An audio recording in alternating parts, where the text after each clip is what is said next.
Bahagya kaming tumigil upang huminga. Makalipas ang ilang segundo ay bigla na naman siyang sumugod patungo sa akin at inabangan ko naman siya.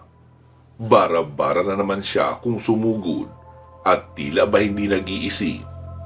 Siguro ang iniisip niya na kagaya pa rin ako ng dati na walang gaanong karanasan sa pakikipaglaban. Kaya naman pinasakay ko lang siya sa ganong paniniwala. Inilagan ko ang bawat niyang pag-atake na para bang nahihirapan ako. Minsan sinasalag ko rin iyon ng aking espada. At kapag nakakakuha ko ng tiyempo ay ginagawa kong latigo ang Magicus Metallum at ipinupulupot iyon sa kanyang paa. Pagkatapos ay hinila ko ito ng malakas na naging dahilan upang mawalan siya ng balanse at bumaliktad. Noong nakadapa na siya ay saka ko naman siya tinapakan sa kanyang dibdib at muli kong ginawang espada ang aking sandata. Itinutok ko iyon sa kanyang leeg. Umatungal pa siya at pumiglas. Tila hindi natatakot sa espadang nakatutok sa kanyang leeg. Pero upang ipakitang mas malakas ako, ay ibinaon ko kaunti ang espada sa leeg niya. Sapat lang para bumaon pero hindi susugat ng malalim. Sinabi kong tutuluyan ko na siya kung muli pa siyang gagalaw dahil wala na akong pakinabang sa kanya. Pero tinawanan niya lang ako at sinabing hindi ko siya kayang patayin dahil napapalibutan na raw ako ng iba pa niyang mga kasamahan. Naging abala ako sa pakikipaglaban sa kanya, kaya naman hindi ko napansin ang mga pangyayari sa paligid. Mabilis akong nag-isip at pinalitan ko na agad ng pana ang aking sandata. At pinagpapanako ang mga aswang habang nasa malayo pa sila. At dahil wala nang nakabaon sa kanyang liig, ay nagsimula na namang pumiglas ang aswang na kalaban ko. Pinana ko ang dalawa niyang kamay at mga paa. At kahit semento ang hinigaan niya, ay bumaon pa rin ang aking mga palaso.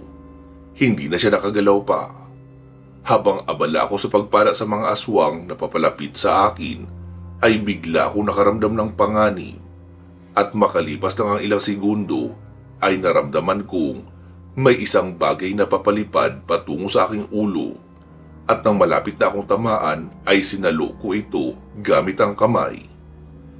Nakita kong palakul iyon at pagtingin ko sa direksyong pinanggalingan nito, ay nakita ko ang babaeng bulag na aswang na tumalo sa akin dati bago pa ako magpunta sa aming probinsya upang magpaturo kay Lolo. Kitang-kita ko sa ekspresyon ng kanyang mukha na galit ito sa akin. Kaya naman, tumakbo siya papalapit upang atakihin ako. Sakto namang nagsidatingan ang miyembro ng katipunan kasama ang mga batang iniligtas. Sinabi ko kina Lisa na sila na ang lumaban sa mga aswang na papasugod sa akin, habang ang iba naman ay ilabas na ang mga bata. Dahil kinakailangan ko pang maningil sa bulag na aswang. Pagkatapos noon ay itinuon ko na sa aking kalaban ang buo kong atensyon. Iniabot ko pa talaga sa kanya ang palakol na inihagis niya sa akin na parang nang iinsulto. At nang kanya iyong saluhin ay agad na akong umatake patungo sa kanya. Ikinumpas ko ang aking espada at sinalag naman niya iyon gamit ang kanyang palakol. Akma pa niya akong tatagain gamit ang isa pa, ngunit sinipa ko naman siya, kaya naman tumilapon siya ng bahagya. Hindi na ako nag-aksaya ng oras, agad akong nagpalit ng sandata at ginawang pana ang Magicus Metallum. Pagkatapos ay pinagpapanak ko siya habang tumatakbo siya papalapit sa akin. Hindi ko naman siya natatamaan dahil pinagsasalag niya iyon ng kanyang palakol. At nang makalapit na siya sa akin ay muli akong gumamit ng espada. Nagsalpukan na nga ang aming mga armas. Dinig na dinig ang bawat tunog na nagbumula sa aking espada at kanyang palakol. Pero nagsisimula pa lang ako. Nilalakasan ko ang bawat hampas ng espada hanggang sa parehong tumilapon ang kanyang mga palakol. Doon ay nagpalit na siya ng anyo bilang isang aswang. Pero inasahan ko na iyon at hinihintay ko talagang gawin niya. Dahil gusto kong subukan ang aking sarili. Gusto kong malaman kung hanggang saan na nga ba ang aking lakas. Muli kami nagsalpukan, pero ngayon, kukunan niya ang tumatama sa aking espada. Matibay rin ito dahil hindi basta-bastang napuputol ang espada. Para bang solidong metal rin, walang dudang sugatan ako nang huli kaming magkaharap sa labanan. Habang naglalaban kami, ay nakikita kong kalmado ako dahil nababasa ko ang kanyang bawat kilos. Pero kahit na ganoon ay nakakasabay pa rin siya dahil na rin siguro sa kanyang pang-anim na pandama. Habang umaatake ako ay sinasalag niya ang aking espada. Pero nang nasa pader na ang nasa kanyang likuran at wala na siyang naatrasan, kaya nang huli kong atake gamit ang espada ay sinalag niya ang aking kamay. Pagkatapos noon ay sinubukan niya akong kalmutin sa aking mukha gamit ang isa niyang kamay, pero nailagan ko iyon. Pagkatapos ay tinangka niya akong sipain sa aking tiyan pero hindi iyon tumalab. Wala akong naramdaman na sakit nang tumama sa aking sikmura ang kanyang paa. Sinubukan ko siyang suntukin sa sikmura at hindi niya iyon nasalag. Nabitawan niya rin ang aking kamay na may hawak na espada at akmang tatapusin ko na siya nang tawagin naman ako ni Lisa. Tumakas na raw kami dahil marami pang paparating na kalaban. Sinabi ko naman sa kanya na kaya ko pang labanan ang mga iyon pero nagpumilit siya. Sinabi niyang 2 na lang ang natitirang aswang sa lugar na iyon, ang magkapatid na anak ng hari. Sinabi niyang nagawa na raw namin ang aming pakay kaya panahon na para umatras. Dahil sa napunta ang atensyon ko kay Lisa, ay muli na naman akong tinangkang saksakin ng aking kaharap. Mabuti na lang at alerto ako sa aking mga reaksyon at nahawakan ko ang kanyang kamay. Matapos iyon ay muling nagsalita si Lisa. Bilisan ko na raw baka maabutan pa kami ng mga kalaban na paparating. Naiinis na ako sa kanya dahil pagkakataon ko na para gumanti sa bulag na aswang. Kaya naman sinipa ko ito at binitawan ang kanyang kamay. Hindi naman siya sumugod papalapit sa akin. Bagkus ay pinuntahan ang kapatid niya na parang nakapako mula sa aking mga palaso. Tumakbo na kami ni Lisa palabas at sumakay na ako sa kanilang sasakyan. Pero habang ginagawa ko iyon, ay umuusal na ako ng taimtim na dasal sa Infinito de Dios. At nang matapos ko iyon, ay bigla na lang kumalat ang napakalaking apoy doon sa lugar na iyon. Bago kami makaalis ay sumigaw pa ang babaeng aswang at sinabing hindi pa raw tapos ang lahat. Maghaharap pa raw kami at siguradong mapapatay raw niya ako. Hindi na ako nagsalita pa at umupo na lang ako na may halong inis habang umaandar ang aking sinasakyan. Nang makalayo kami sa lugar na iyon ay nagsalita si Lisa at sinabing napakalayo na raw ng iniunlad ko sa aking pakikipaglaban. Parang hindi na raw ako ang dating idang na nakilala niya. Tinanong din niya ako kung ako ba ang may pakana noong napakalaking apoy na bigla na lang lumamon sa lugar na iyon. Tinignan ko lang siya ng masama. Pagkatapos ay ibinaling ko na ang aking paningin sa daan. Ni hindi ko siya kinibo dahil naiinis pa rin ako sa kanya. Hindi niya alam kung bakit ko ginawa iyon kaya medyo natakot pa siya ng bahagya. Naaninag ko iyon sa kanyang mukha habang nakatingin ako sa daan. Nang makarating kami sa kanilang kuta ay agad na rin akong nagpasyang umuwi sa amin. Ni hindi ako nagpaalam sa kahit kanino sa kanila. Naiinis kasi talaga ako ng gabing iyon.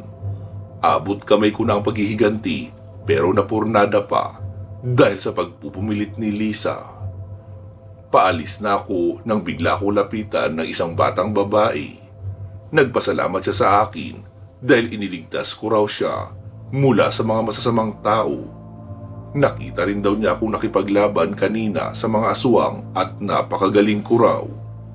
Napangiti naman ako ng bahagya, pero nagdesisyon pa rin akong umalis nang hindi nagpapaalam sa kahit na kanino. Pagka-uwi ko sa bahay ay tulog na ang lahat, kaya naman dumiretso na rin ako sa aking silid upang matulog. Kinabukasan ay maaga akong gumising upang gawin ang mga tungkulin ko sa bahay.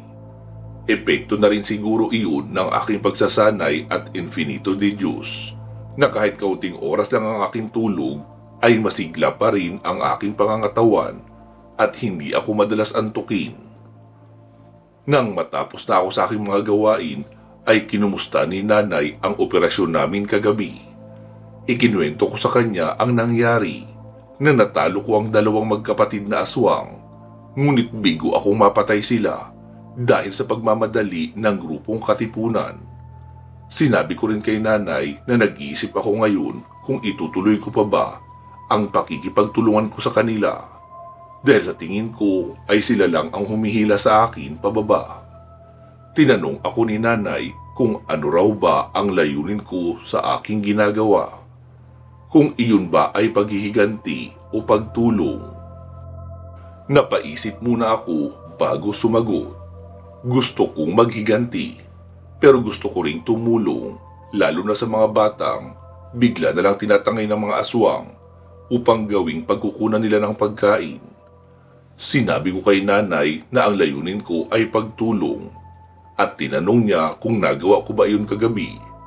Saka ko naalala ang batang babae na lumapit sa akin at nagpasalamat.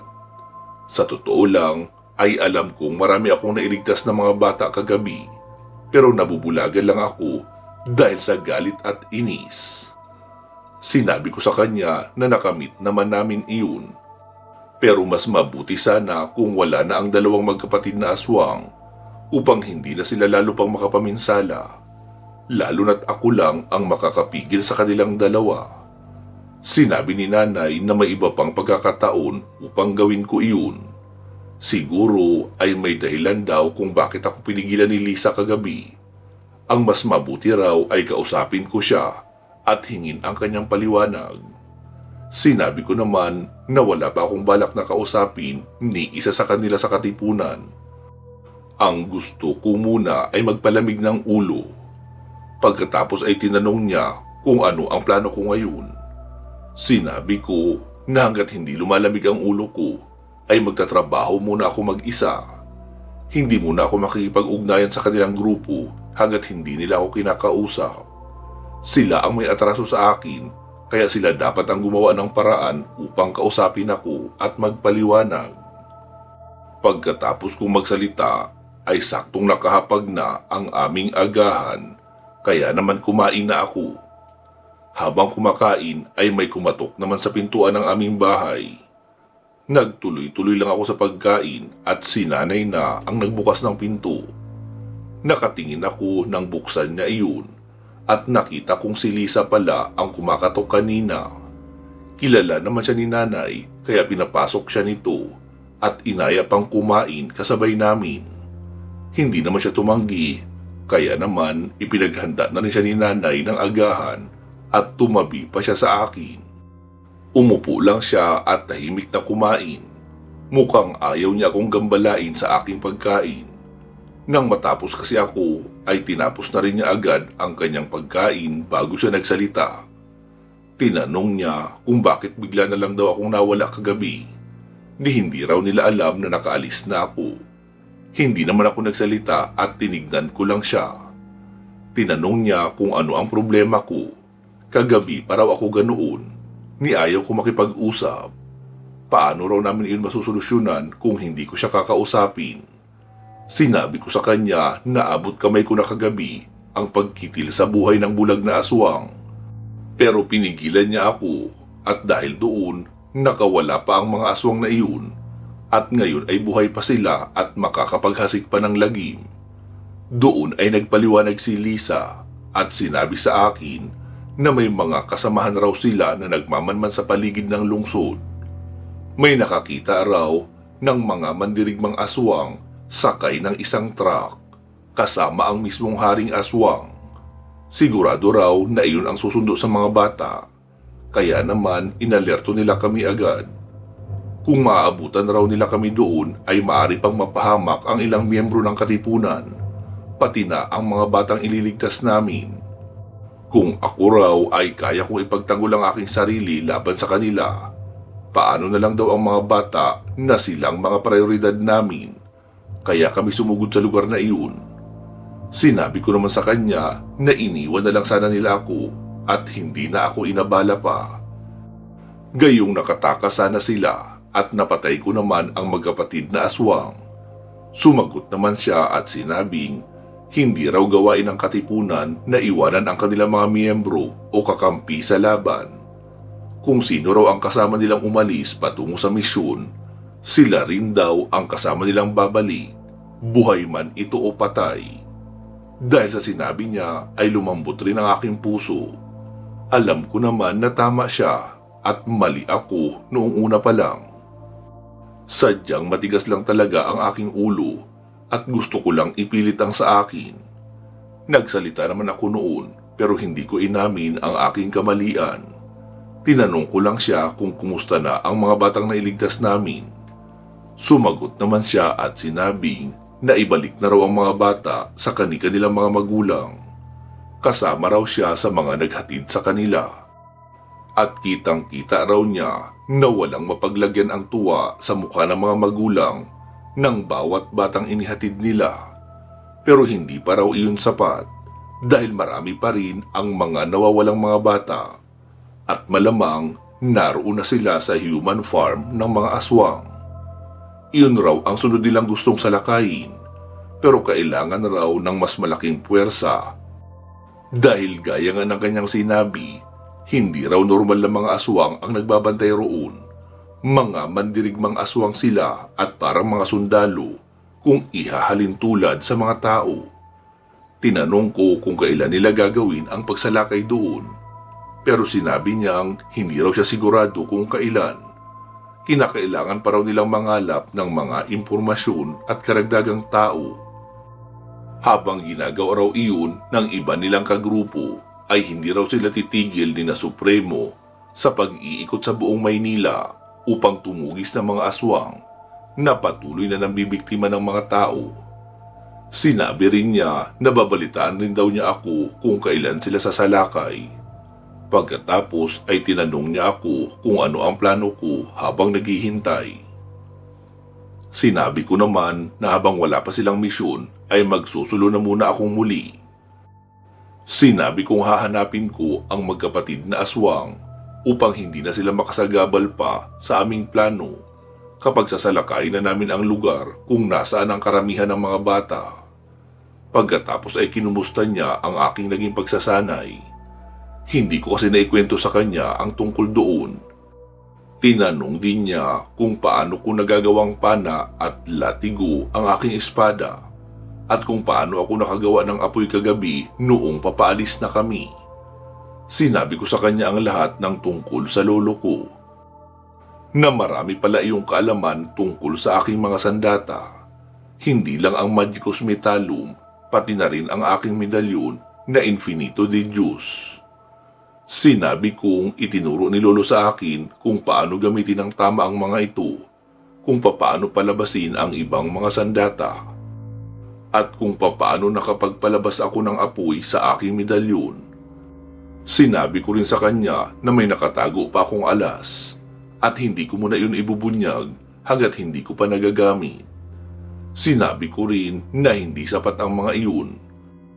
Sinanay din kasi ni Lolo ang aking katawan upang maging malakas at maaangkop sa paggamit ng mga sandata ng Magicus Metallum, pati na rin ang aking espiritual na kapangyarihan upang magamit ang mga kapangyarihan ng medalyon ng walang limitasyon at balik sa aking katawan. Pagkatapos ko magkwento kay Lisa ay naitanong ko kung pwede ba niya akong tulungan na mahanap ang magkapatid na aswang. Gayong marami naman silang miyembro na nananaliksik.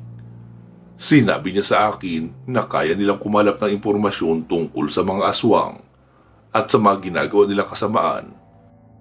Pero kung tungkol sa paghahanap ng tiyak na katauhan ng isang aswang o kung nasaan ito, Tiyak na mahihirapan raw sila, pero wag raw ako mag-alala dahil sasabihin niya raw iyon kay Supremo. At tiyak na may uutusan raw ito upang kumalap noong ganoong impormasyon. Nagpasalamat naman ako sa kanya. Pagkatapos ay nag-usap pa kami ng bahagya at umalis na rin siya. Pagkaalis ni Lisa ay tinignan naman ako ni Nanay nang nakangiti. Sinabi niyang hindi ko raw matiis si Lisa. Sumagot naman ako at sinabing naging tapat lang ako sa sinabi ko kanina. Nakakausapin ko sila kapag sila ang unang kumausap sa akin. Kagaya na lang ng ginawa ni Lisa, na siya mismo ang pumunta sa bahay at naunang nagsalita. Pero kahit na sinabi ko iyon, ay inaasar pa rin ako ni Nanay, kaya hinayaan ko na lang siya. Pagdating ng hapon ay wala pa rin akong bagong balita mula kay Lisa. Kaya naman kinagabihan ay nanugis na lang akong mag-isa, katulad ng ginagawa ko dati. Pagkalabas ko sa aming bahay ay nag-ingat ako upang hindi makita ng kahit sino, lalo na si Aling Lita. Dahil baka kung ano na naman ang ipagkalat niya kung nakita niya ako at baka mag-away pa sila ni Nanay. Noong makalayo ako sa amin ay muli ako naghanap ng masamang presensya gamit ang aking pandama. Mas matalas na ito ngayon, kaya naman marami akong nararamdaman, pero pinuntahan ko kung saan ang pinakamalapit sa akin. Pagkarating ko sa lugar kung saan ako nakaramdam ng presensya, ay nakakita kaagad ako ng dalawang aswang. Normal lang sila at alam kong madali ko silang matatalo, pero kailangan ko ng impormasyon kung saan mahahanap ang magkapatid na aswang. Kaya hindi ko muna sila papatayin. Gusto ko silang questionin muna. Nang makita nila ako ay agad silang sumalakay dahil inakala nilang madali lang nila ako mabibiktima. Hindi nila alam na sila ang magiging biktima ko. Mabilis silang kumilos at halos magsabay umabot sa akin ang matatalas nilang mga kuko. Pero hindi naman ako nagpatinag dahil lang doon. Agad akong umilag at inunahan ko na ang isa sa kanila. Hiniwa ko ito gamit ang aking espada at dinamaan ko naman siya sa kanyang balikat, dahilan ng kanyang pag-atras. Dahil sa ginawa ko ay nakakuha naman ng tiyempo ang isa pa at muntik pa ako masunggaban sa aking tagiliran. Mabuti na lang at mabilis kong naipihit ang aking katawan, kaya naman naiwasan ko siya. Umikot na rin ako saka ko hinataw ang kanyang paa gamit ang espada. Natamaan ko rin ito kaya nawalan siya ng balanse. At nang pabagsak na siya sa lupa, ay agad kong sinaksak ng espada ang kanyang dibdib. Kaya kasabay ng kanyang pagbagsak ay siya ring pagkawala ng kanyang buhay.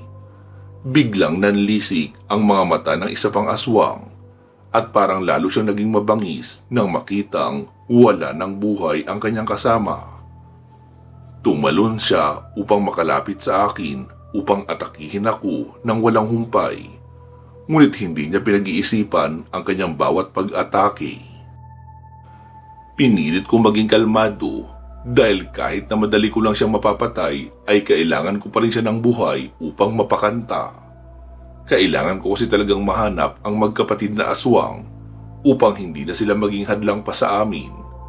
Inilagan ko ang kanyang bawat pag-atake at nang mahuli ko ang kanyang ritmo ay hinawakan ko ang kanyang kamay at agad ko itong pinaikot at sinipa na rin ang kanyang paa, dahilan upang mapadapa siya sa lupa. Pagkatapos, gamit ang hawakan ng espada, ay pinuntirya ko ang kanyang bato. Hindi ko ito masyadong nilakasan upang hindi siya mamatay. Ang ginawa ko lang ay sinaktong mawalan siya ng malay. Naisip kong dalhin ang aswang sa kuta ng katipunan upang doon ko siya kukwestiyonin. Kinarga ko na lang siya dahil wala naman siyang malay, pero alerto pa rin ako. Baka kasi bigla na lang siyang magising at atakihin pa ako nang hindi ko napaghahandaan.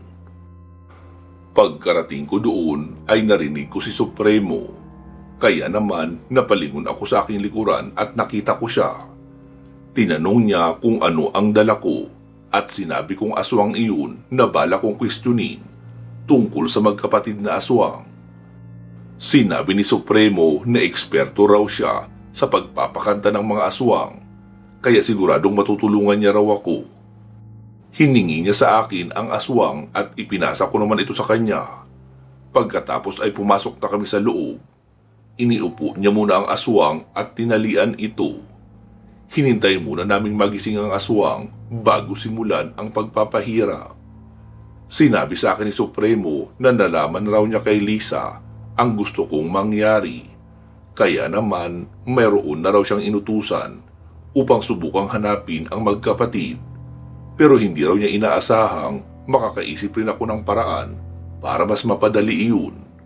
Sinabi ko naman sa kanya na gagawin ko ang lahat, mahanap lang ang dalawang iyon upang hindi na sila makapaminsala pa ng iba. Nang magising na ang aswang ay nagsimula na magtanong si Supremo kung ano ang nalalaman nito tungkol sa magkapatid na anak ng kanilang hari. Pero nagmaang-maangan ang aswang at sinabing wala raw siyang alam. Kaya naman gumamit na ng puwersa si Supremo. Kumuha siya ng itak at idinikit iyon sa liig ng aswang. Pagkatapos ay sinabi nitong pahihirapan daw niya ang aswang na iyon hanggang sa makuha namin ang kailangan naming impormasyon.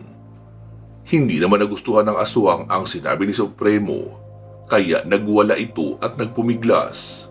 Sinabi ni Supremo na hindi mapuputol ng aswang ang lubid na nakatali sa kanya dahil gawa ang mga iyon sa manunggal, kaya unti-unti siyang manghihina habang nanlalaban. Ngumisi naman ang aswang at sinabing kahit anong gawin ni Supremo ay wala siyang makukuhang impormasyon mula sa aswang, kahit patayin pa raw siya nito.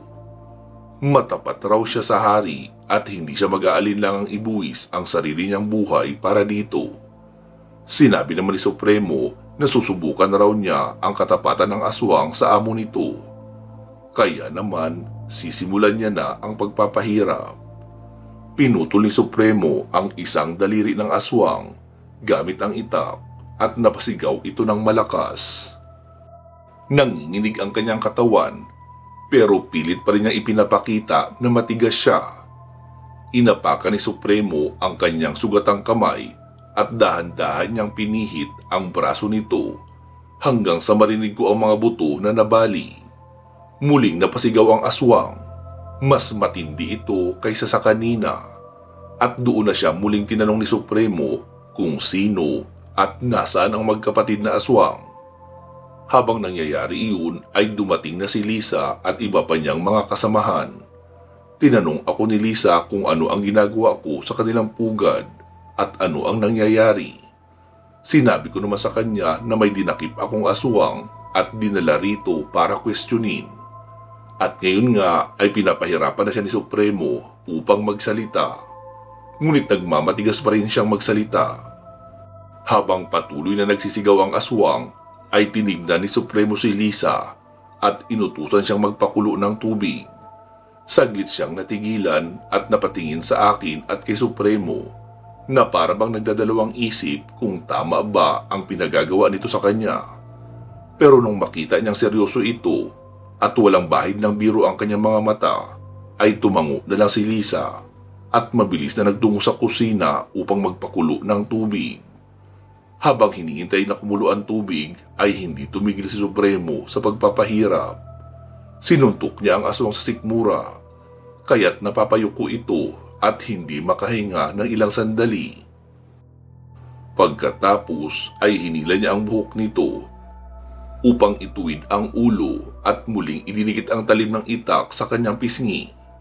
Doon niya muling sinabi na wala ng ibang pagpipilian ng aswang kundi ang magsalita. Ngumisi pa rin ang aswang at sa kabila ng kanyang mga sugat ay nanatili siyang matigas. Sinabi niyang hindi raw namin alam kung ano ang pinasok namin dahil napakalakas at napakamakapangyarihan ng kanilang hari, maging ang mga anak nito. At kahit patayin pa raw siya ni Supremo ay wala raw kaming mapapala at wala ring laban sa kanilang lahat. Lalo lang nag-init si Supremo sa narinig. Maya-maya ay bumalik na si Lisa, dala ang kumukulong tubig na nasa kasirola. Inilapit ni Supremo ang kasirola sa aswang at muli itong tinanong kung nasaan ang kanilang pugad. Pero dinuraan lang nito ang tubig, sabay ngumisi ng nakakaloko. Kaya naman agad napikon si Supremo at ibinuhos sa aswang ang lahat ng kumukulong tubig, dahilan ng pagkalapnos ng balat nito at pagsigaw ng walang humpay. Mabuti na lang at malaki ang kuta ni na Supremo at wala rin silang kapitbahay. Abandonado kasi ang lugar na iyon, dahil kung hindi ay kanina pa nadiskubre ng iba ang aming ginagawa. Hinintay munang matahimik ni Supremo ang aswang bago ito magsalita. Muli niya itong inutusang sabihin sa kanya kung saan matatagpuan ang magkapatid na anak ng hari. Pero nagmatigas pa rin iyon at sinabihang kahit patay namin siya ngayon ay wala kaming mapapala sa kanya. Dahil doon ay inutusan ni Supremo na magdikdik ng bawang si Lisa mula sa kanilang kusina at magdala na rin ng maraming asin. Nang marinig iyon ng aswang ay bigla namang natakot ito. Bigla na lang siya nagsalita. Sinabi niyang ibubunyag niya na raw lahat ng gusto naming malaman. Huwag lang daw siyang buhusan ng asin na may dinikdik na bawang.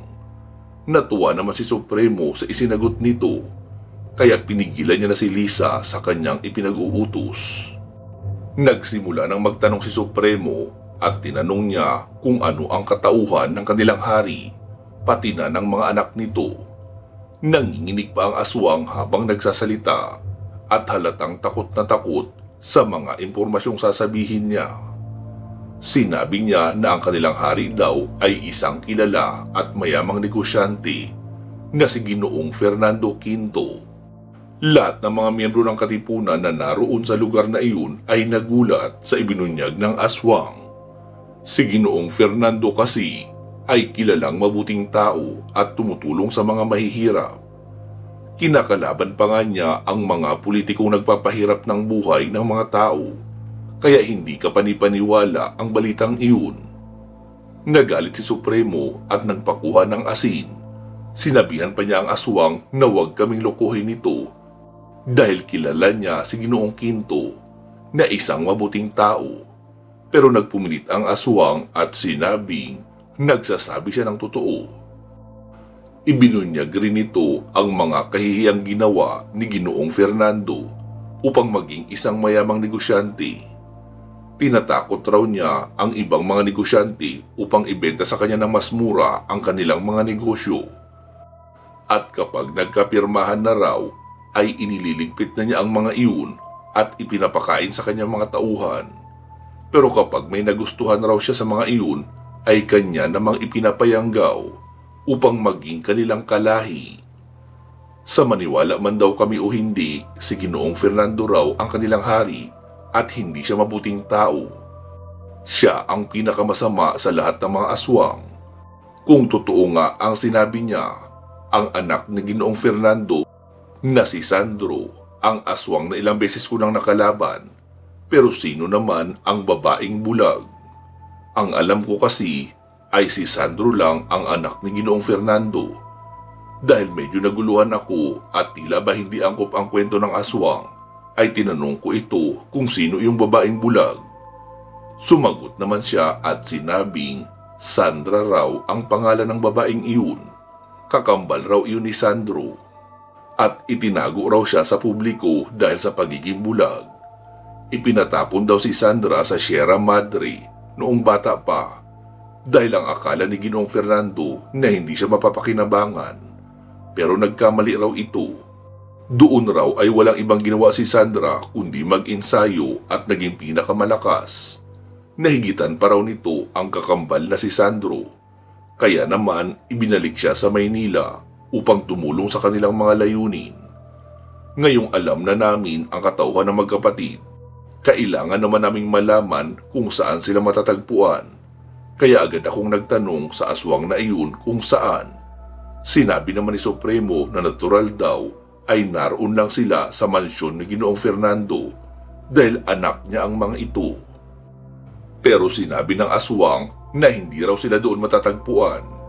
Naroon daw sila sa Sampaloc, Manila.